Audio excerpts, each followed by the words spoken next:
আসসালামু আলাইকুম এভরিওয়ান। চাওয়ালা ছেলে গল্পের 6 নম্বর পার্ট। তো চলো বেশি কথা না কইয়া গল্প শুরু করা যাক। আরিশা বলল, আই এম সরি রাকিব। আমি অবাক হয়ে ওর দিকে তাকালাম। অন্ধকার রাস্তায় ল্যাম্পপোস্টের আলো ওর মুখের উপর পড়ে এক মায়াবী আভা তৈরি করেছে। আমি ভুরুকুচকে বললাম, সরি? হঠাৎ সরি কেন আরিশা? আরিশা বলল, না মানে ওই যে ফুচকাওয়ালা আমাদের নিয়ে ওইসব কথা বলল, তুমি হয়তো আনইজি ফিল করছো, তাই সরি বললাম। ওর কথা শুনে আমার হাসি পেয়ে গেল। আমি হালকা হেসে বললাম, ভুল করলো ফুচকাওয়ালা, আর সরি বলছো তুমি? এটা কেমন কথা আরিশা? আর তাছাড়া আমি এইসব একদমই মনে করিনি। মানুষের চোখে যেটা ধরা পড়ে তারা সেটাই বলে, তাই ওনার কাছে মনে হয়েছে তাই বলেছে। এতে তোমার অপরাধ কোথায়? আমার কথায় আরিশা একটা স্বস্তির নিঃশ্বাস ফেলে মিষ্টি করে হাসলো আর বলল, যাক, আমি তো ভাবছিলাম তুমি আবার মাইন্ড করে বসো কিনা। জানোই তো আমি একটু বেশি ভেবে ফেলি। আমি ওর চোখের দিকে তাকিয়ে শান্ত গলায় বললাম, আরিশা, তুমি আমার জন্য যা করেছো আর করছো তার সামনে এই ছোটখাটো কথাগুলো কিছুই না। তুমি শুধু আমার বন্ধুই নয়, তুমি আমার নতুন জীবনের দিশারি। তোমার উপর রাগ করার বা তোমার কোনো কথায় কষ্ট পাওয়ার প্রশ্নই ওঠে না। আরিশা আমার কথার কোনো উত্তর দিল না। আমরা ধীর পায়ে গাড়ির দিকে এগিয়ে গেলাম। গাড়িতে ফেরার পুরোটা সময় ও খুব সুন্দর সুন্দর গল্প করলো। ওর ছোটবেলার কথা, ওর ঢাকা ভার্সিটির প্রথম দিনের অভিজ্ঞতার কথা শুনিয়ে আমাকে হাসালো। আরিশা অনেক মিশুক, মনেই হলো না যে আমরা মাত্র কয়েকদিন আগে পরিচিত হয়েছি। বাসায় পৌঁছাতে পৌঁছাতে রাত প্রায় 9:30 বেজে গেল। ড্রয়িং রুমে ঢুকতেই দেখি আন্টি সোফায় বসেছিলেন। আমাদের দেখে উনি হাসি মুখে বললেন, কি ব্যাপার, তোমাদের ফিরতে এত দেরি হলো যে? আরিশা হাসতে হাসতে গিয়ে ওর মার পাশে বসলো এবং বলল, ওকে নিয়ে একটু লেকের পাড়ে ঘুরতে গিয়েছিলাম। কতদিন পর মন খুলে আড্ডা দিলাম আম্মু। আম্মু আমার দিকে তাকিয়ে স্নেহের স্বরে বললেন, ঠিক করেছিস মা। ও তো সারাটা দিন শুধু দুশ্চিন্তা নিয়ে থাকে, ওর মনটাও একটু ফ্রেশ হওয়া দরকার। ঠিক আছে, তোরা হাত মুখ ধুয়ে আয়, ডিনার রেডি। তারপর আমরা ফ্রেশ হয়ে এসে ডিনার শেষ করলাম। আঙ্কেলের সাথেও পড়াশোনা নিয়ে বেশ কিছু সময় কথা হলো। খাওয়া শেষে আমি আমার রুমে চলে আসলাম। মনের ভিতরে এক অন্যরকম শান্তি অনুভব করছি। টেবিলের বাতিটা জেলে আমি কালকের ক্লাসের বইগুলো নিয়ে বসলাম। রাত গভীর হলো। পড়াশোনা শেষ করে বিছানায় গায়ে লিয়ে দিলাম। জানালার ফাঁক দিয়ে চাঁদের আলো আমার ঘরে এসে পড়েছে। কালকের ক্লাসের কথা ভাবতে ভাবতে আমি এক সময় গভীর ঘুমে তলিয়ে গেলাম। পরের দিন সকালে খুব ভোরে উঠে ফ্রেশ হয়ে নিলাম। আরিশার কিনে দেওয়া সেই নেভি ব্লু কালারের প্রিমিয়াম শার্ট আর ফিটেড প্যান্টটা পরলাম। আয়নার সামনে দাঁড়িয়ে নিজেকে দেখে আমি নিজেই কয়েক সেকেন্ড থমকে রইলাম। এরপর চুলগুলো সুন্দর করে সেট করে পারফিউম মাখলাম। হাতে আরিশার দেওয়া ঘড়িটা পরতেই লুকটা যেন একদম কমপ্লিট হয়ে গেল। নিচে নামতেই আরিশা আমাকে দেখে চোখ কপালে তুললো। ও নিজেও খুব সুন্দর একটা সালোয়ার কামিজ পরে তৈরি হয়ে আছে। ও এগিয়ে এসে বলল, ওয়াও, আজ কিন্তু তোমায় দেখে কেউ কটু কথা বলতে পারবে না। জাস্ট ফাটাফাটি লাগছে তোমায়। আমি বললাম, ধন্যবাদ। আজকে আর গাড়ি নিল না আরিশা, আমরা একটা রিক্সা নিলাম। ক্যাম্পাসে পৌঁছানোর আগেই আমি আরিশাকে বললাম, আরিশা। আরিশা বলল, বলো। আমি বললাম, আমি এখানেই নেমে যেতে চাই, বাকিটা পথ আমি হেঁটে হেঁটে যেতে পারবো, তুমি রিক্সা করে যাও। আরিশা বলল, কেন? আমি বললাম, কারণ ওরা আমায় তোমার সাথে দেখলে সবাই হাসাহাসি করবে। অনেক হচ্ছে সবচেয়ে বিশ্বস্ত বুকমেকার, যা পিএইচডি এবং সিরিয়া অ্যাপের অফিসিয়াল পার্টনার। আর আপনারা তো জানেন ইন্ডিয়ান প্রিমিয়ার লিগ শুরু হয়ে গিয়েছে। এটি হতে পারে সবচেয়ে বড় সুযোগ আপনার প্রিয় দলকে সমর্থন করার। এই অ্যাপসে আপনি cricket, football, tennis live match দেখতে এবং তাদের স্কোর ভবিষ্যৎবাণী করে সহজেই অর্থ উপার্জন করতে পারবেন। সেই সাথে বিএমডব্লিউ গাড়ি, আইফোন, ল্যাপটপ এবং আরও অনেক নগদ পুরস্কার জেতারও সুযোগ রয়েছে। এই অ্যাপটিতে আপনি class crystal, under and over 21 ইত্যাদি গেম খেলে সহজেই আয় করতে পারবেন। আপনি বিকাশ, নগদ, রকেট, ব্যাংক, ক্রিপ্টো, পেপাল এবং অন্যান্য সহজ পদ্ধতির মাধ্যমে সহজেই আপনার জেতা টাকা তুলতে পারবেন। এখানে আপনি 24 ঘন্টা 7 দিন গ্রাহক সহায়তা পাবেন। তাই এখনই গুগলে অনেক সার্চ করে প্রথম ওয়েবসাইটে গিয়ে রেজিস্ট্রেশন করুন। আর হ্যাঁ, রেজিস্ট্রেশনের সময় আমার প্রোমো কোড VOTO7 ব্যবহার করে প্রথমবার ডিপোজিটে 20,000 টাকা পর্যন্ত পান। আরিশা বলল, করলে করুক। আমি বললাম, আরিশা প্লিজ। আরিশা বলল, কিন্তু। আমি বললাম, কোনো কিন্তু নয়, প্লিজ। আরিশা প্রথমে রাজি না হলেও আমার জোরাজোরিতে রাজি হলো। তারপর আমি রিক্সা থেকে নেমে হেঁটে যেতে লাগলাম, আর আরিশা রিক্সা নিয়ে চলে গেল। 5 মিনিট হাঁটার পর আমিও কলেজ পেয়ে গেলাম। ক্যাম্পাসের ভিতরে ঢুকতেই চারপাশের পরিবেশটা যেন হঠাৎ থমকে গেল। সবাই আমার দিকে হা করে তাকিয়ে আছে। আমি কলেজের করিডোর দিয়ে হেঁটে ক্লাসরুমে প্রবেশ করলাম। তখন খেয়াল করলাম কাল যারা আমাকে দেখে হাসাহাসি করছিল তারা আজ একে অপরের দিকে তাকাচ্ছে। তাদের চোখে মুখে অবিশ্বাসের ছাপ। কেউ কেউ তো নিজেদের মধ্যে ফিসফিস শুরু করে দিয়েছে। ছেলেটি বলল, আরে এটা কি সেই কালকের ছেলেটা নাকি অন্য কেউ? বিশেষ করে ক্লাসের মেয়েদের প্রতিক্রিয়া ছিল চোখে পড়ার মতো। যে মেয়েটি কাল আরিশার রুচি নিয়ে প্রশ্ন তুলেছিল সে এখন হা করে আমার দিকে তাকিয়ে আছে। আমি কোনো দিকে না তাকিয়ে সোজা গতকালের সেই বেঞ্চটার দিকে এগিয়ে গেলাম। বুকটা হালকা কাঁপলেও আমি আত্মবিশ্বাসের সাথে নিজের সিটে বসলাম। পাশেই আরিশা বসেছিল। ও আমার দিকে তাকিয়ে চোখের ইশারায় থামস আপ দেখালো। ওর চোখে তখন জয়ের আনন্দ আর একরাশ মুগ্ধতা। ও যেন বলতে চাইছিল, দেখছো আমি বলছিলাম না তুমি সেরা। কিছুক্ষণের মধ্যেই আমাদের গণিত বিষয়ের প্রফেসর ডাক্তার জামান স্যার ক্লাসে ঢুকলেন। তিনি অত্যন্ত গম্ভীর মানুষ। ঢুকেই বোর্ডে একটা জটিল অঙ্ক লিখলেন। পুরো ক্লাসের দিকে তাকিয়ে তিনি বললেন, এই অঙ্কটা কি কেউ সমাধান করতে পারবে? পুরো ক্লাসের নিস্তব্ধতা নেমে এলো। বড় বড় নোটবুক আর ল্যাপটপ নিয়ে বসা ছাত্রছাত্রীরাও মাথা নিচু করে রইল। অঙ্কটা আসলেই অনেক কঠিন ছিল। কয়েক সেকেন্ড পার হওয়ার পর আমি সাহস সঞ্চয় করে আস্তে করে হাত তুললাম। স্যার একটু অবাক হয়ে আমার দিকে তাকালেন। তিনি বললেন, হ্যাঁ তুমি কি সমাধান করতে পারবে? আমি বললাম, স্যার চেষ্টা করে দেখতে পারি। স্যার বলল, এসো বোর্ডে এসে সমাধান করো। আমি উঠে গিয়ে মার্কারটা হাতে নিলাম। পুরো ক্লাসের কয়েক জোড়া চোখ আমার হাতের দিকে নিবদ্ধ। আমি বিদ্যুৎ গতিতে অঙ্কটা সমাধান করতে শুরু করলাম। মাত্র কয়েক মিনিটের মধ্যে পুরো বোর্ডটা নিখুঁত ক্যালকুলেশনে ভরে গেল। শেষ লাইনটা লিখে আমি ঘুরে দাঁড়ালাম স্যারের দিকে। স্যার আমার দিকে নয়, বরং বোর্ডের দিকে তাকিয়ে বিস্ময়ে বিড়বিড় করে বললেন, অসাধারণ, এই মেথডটা তো পাঠ্য বইয়েও নেই, তুমি এটা শিখলে কোথায়? আমি কিছুই বলতে পারলাম না। স্যার খুশিতে আমার কাঁধে হাত রাখলেন। তারপর ক্লাসের সবার দিকে তাকিয়ে বললেন, he is a brilliant student, please clap for him.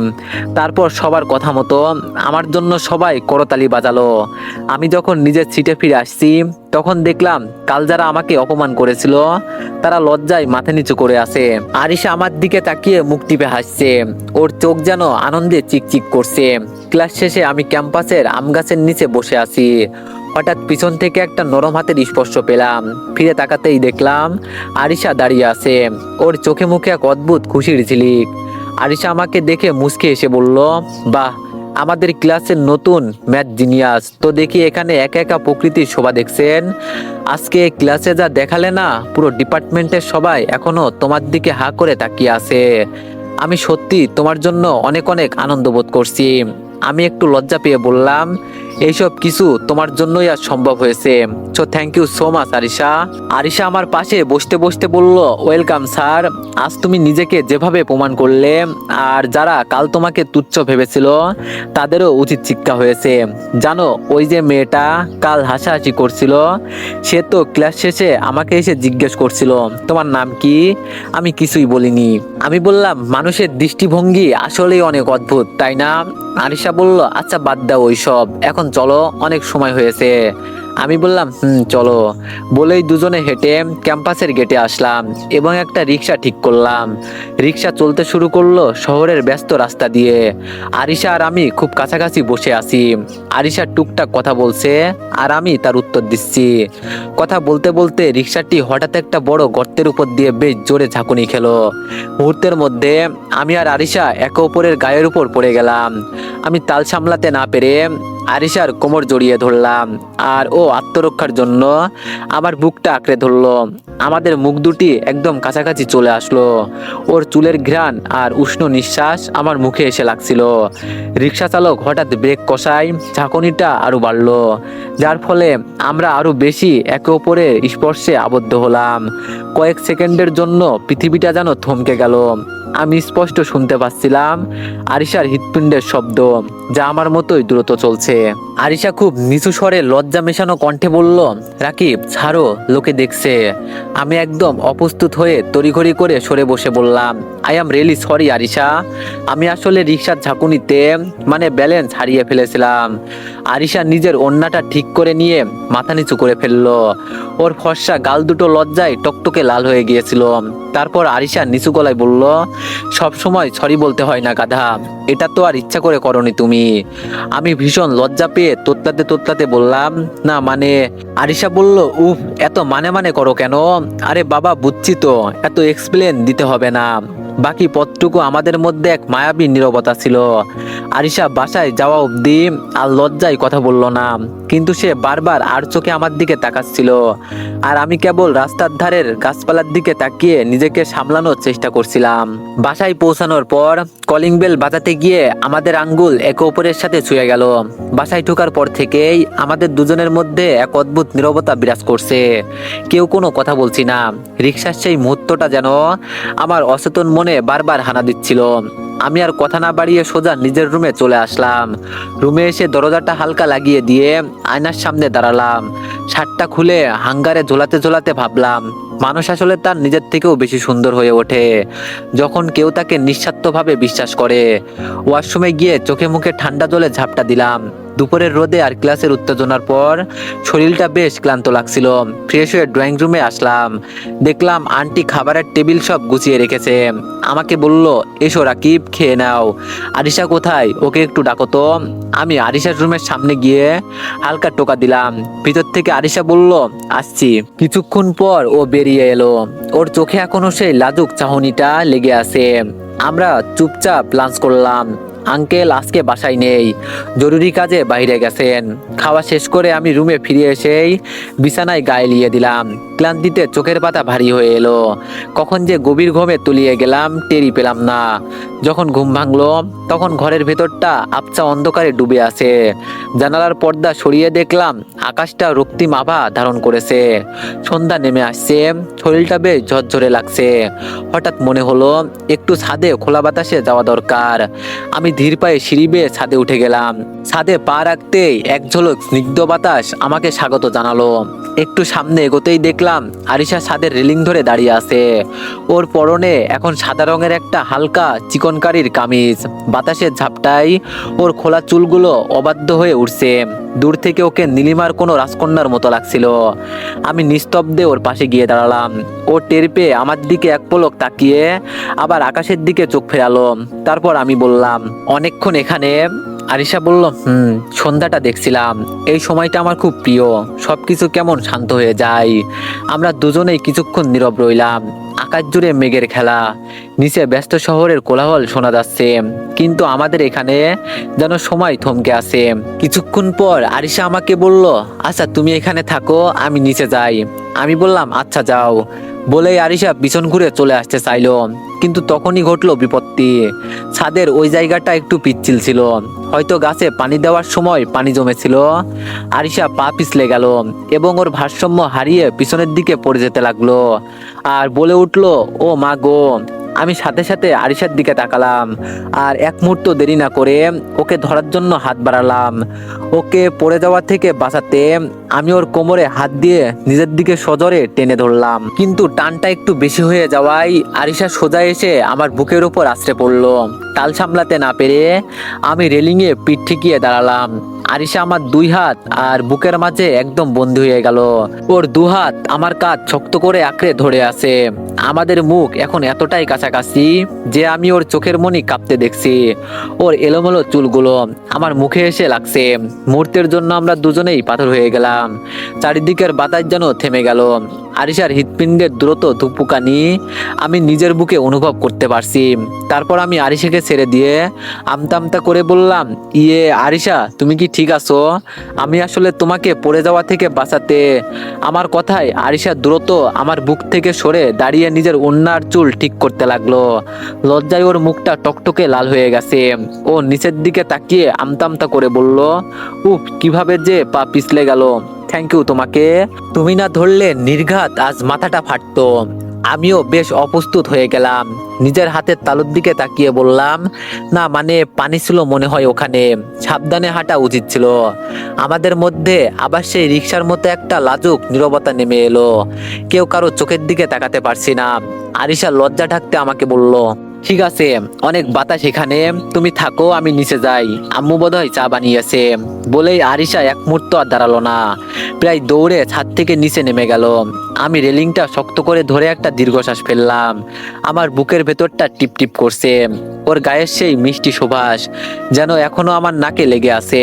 আমি আকাশের দিকে তাকিয়ে মনে মনে বললাম, হে আল্লাহ, আমি যেন কোনো ভুল না করে ফেলি। এই পরিবারটি আমার উপর যে বিশ্বাস রেখেছে, আমি যেন তার মর্যাদা রাখতে পারি। আকাশ কিছুক্ষণের মধ্যে অন্ধকার গাঢ় হয়ে আসলো। শহরের কৃত্রিম আলোগুলো জ্বলে উঠেছে। আমি আরো কিছুক্ষণ ছাদে একা কাটিয়ে শান্ত হয়ে নিচে নেমে এলাম। নিজের রুমে গিয়ে পড়ার টেবিলে বসলাম। আমি পড়াশোনায় ডুবে যাওয়ার চেষ্টা করলাম। প্রায় ঘন্টাখানেক পর দরজায় টোকা পড়লো। আরিশা হাতে দুটো কফির মগ নিয়ে ভিতরে ঢুকলো। ও এখন একদম স্বাভাবিক হওয়ার চেষ্টা করছে, তবে চোখের কোণে এখনো সেই লাজুক চাহনিটা রয়ে গেছে। আমাকে বলল, এই যে মিস্টার জিনিয়াস, কফি নাও, আর শোনো, এই চ্যাপ্টারটা আমি কিছুতেই মাথায় ঢোকাতে পারছি না, আমাকে একটু বুঝিয়ে দাও তো। আমি হাসি মুখে বললাম, অবশ্যই, এসো বসো। আরিশা আমার ঠিক পাশেই একটা চেয়ার টেনে বসলো। আমরা দুজন বেশ মনোযোগ দিয়ে বইয়ের পাতায় ডুবে গেলাম। আমি ওকে অঙ্কটা খুব সহজ করে বুঝিয়ে দিচ্ছিলাম। আরিশা এক হাত দিয়ে টেবিলের ওপর ভর দিয়ে ঝুঁকে আমার খাতা দেখছিল।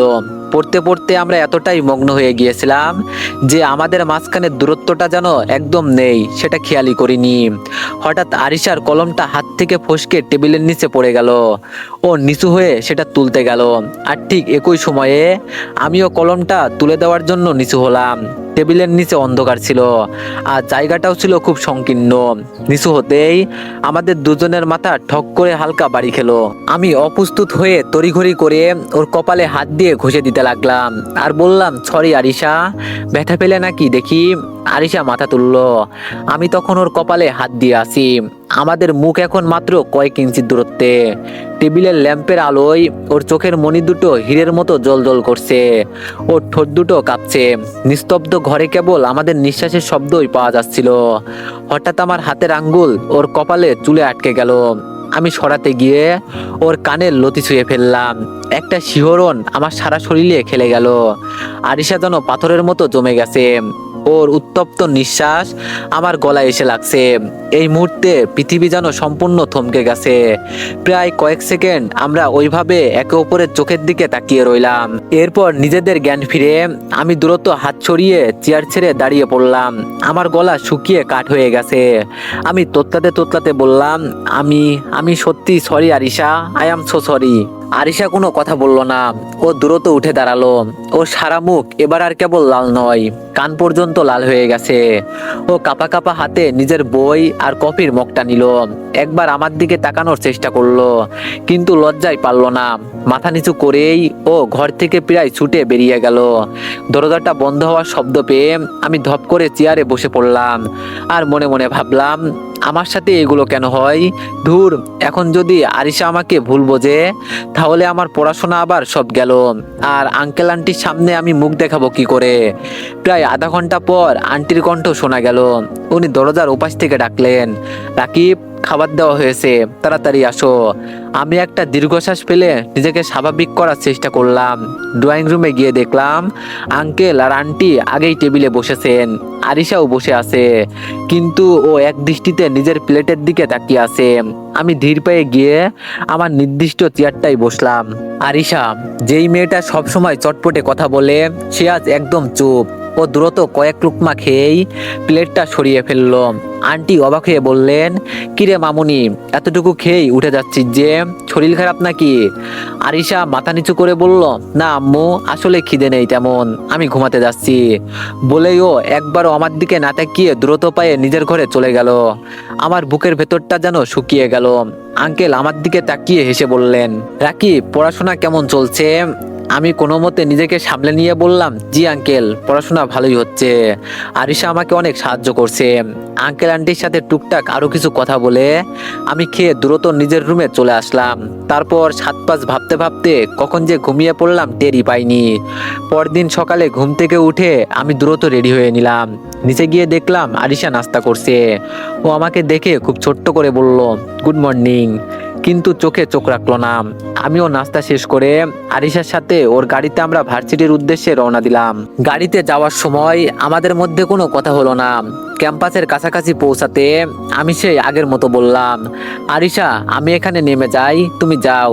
আরিশা এবার কোনো জোরাজুরি করলো না, শুধু মাথা নাড়ালো।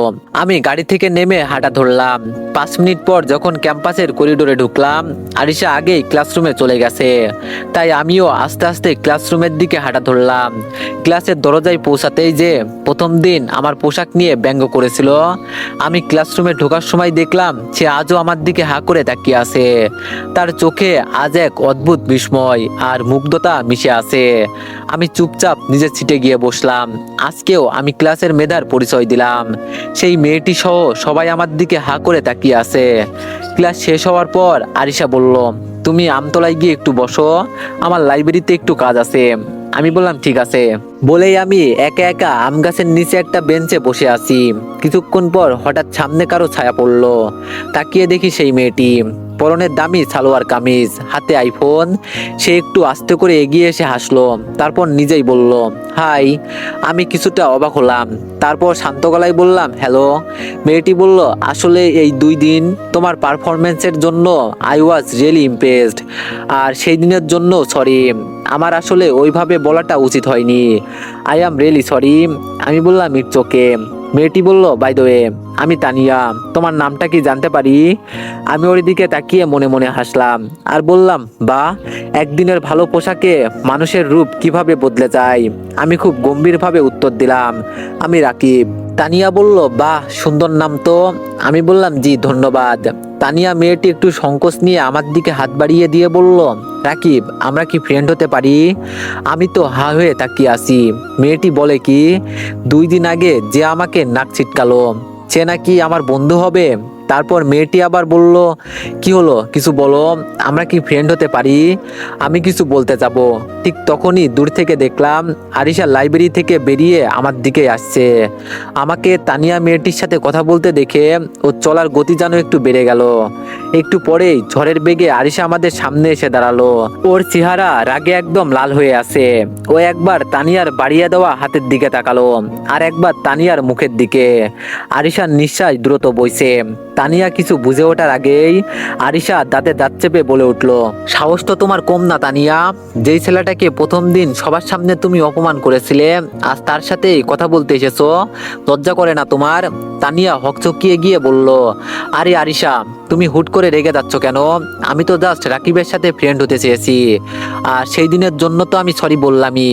আরিশা এবার চিৎকার করে উঠল, সরি বললে সব হয়ে যায়? ওর নাম তোমার মুখে উচ্চারণ করার সাহস কোত্থেকে পাও তুমি?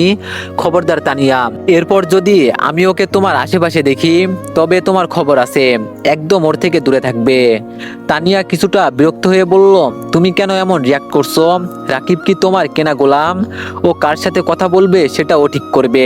কথাটা শোনা মাত্রই আরিশার ধৈর্যর বাঁধ ভেঙে গেল, আর সাথে সাথেই হাত বাড়িয়ে ঠাস ঠাস করে 2টা চড় দিল। হ্যাঁ, ঠিকই ভাবছেন। আরিশা কষে এক থাপ্পড় বসিয়ে দিল তানিয়ার গালে। পুরো আমতলা যেন মুহূর্তের জন্য নিস্তব্ধ হয়ে গেল। আশেপাশে থাকা ছাত্রছাত্রীরা সবাই হাঁ করে আমাদের দিকে তাকিয়ে আছে। তানিয়া ওর গালে হাত দিয়ে তাকিয়ে রইল। তারপর আরিশা বলল, এটা ছিল তোমার সীমানা মনে করিয়ে দেওয়ার জন্য। এরপর যদি ওকে ডিস্টার্ব করতে আসো তবে এর চেয়েও খারাপ কিছু হবে। আমি আরিশার এই রূপ দেখে একদম পাথরের মতো জমে গিয়েছি। ও যে এত রাগী হতে পারে সেটা আমার কল্পনার বাইরে ছিল। আরিশা আমার দিকে অগ্নিদৃষ্টি নিক্ষেপ করে একবার তাকালো, তারপর গটগট করে হেঁটে গেটের দিকে চলে গেল। আমি ওর পিছু নিতে যাচ্ছিলাম, কিন্তু দেখলাম ও আমার দিকে না তাকিয়েই হন্তদন্ত হয়ে নিজের গাড়িতে উঠে স্টার্ট দিল। আমি কাছে যাওয়ার আগেই ও গাড়ি চালিয়ে ক্যাম্পাস থেকে বেরিয়ে গেল। আমাকে সাথে নেওয়ার প্রয়োজনটুকু মনে করলো না সে। আমি নির্বাক হয়ে দাঁড়িয়ে রইলাম। তারপর আমি তানিয়ার কাছে গিয়ে খুব নিচু স্বরে বললাম, প্লিজ, আরিশার হয়ে আমি সরি বলছি, আপনি প্লিজ কিছু মনে করেন না। তানিয়া কিছু না বলে চলে গেল। আমি একা একা হাঁটতে হাঁটতে ভার্সিটির বাইরে চলে আসলাম আর ভাবতে লাগলাম আরিশা কেন এমন করলো। অন্য একটা মেয়ের সাথে আমাকে দেখে ও এত পাগলামি কেন করলো? ও আমাকে দয়া করছে নাকি মায়া করছে কিছুই বুঝলাম না। বুকের ভেতরটা কেমন যেন খসখস করতে লাগলো। পকেটে মাত্র কিছু টাকা আছে, আরিশা আমাকে এই অবস্থায় ফেলে চলে যাবে আমি ভাবতেও পারিনি। তারপর একটা রিক্সা নিয়ে বাসায় চলে আসলাম। তারপর তো এভরিওয়ান, গল্পটি কেমন লাগছে সবাই একটু কমেন্টে জানাবেন। আর যদি ভালো লেগে থাকে তাহলে সবাই একটু বেশি বেশি লাইক আর একটা করে কমেন্ট করে দিয়েন। ধন্যবাদ।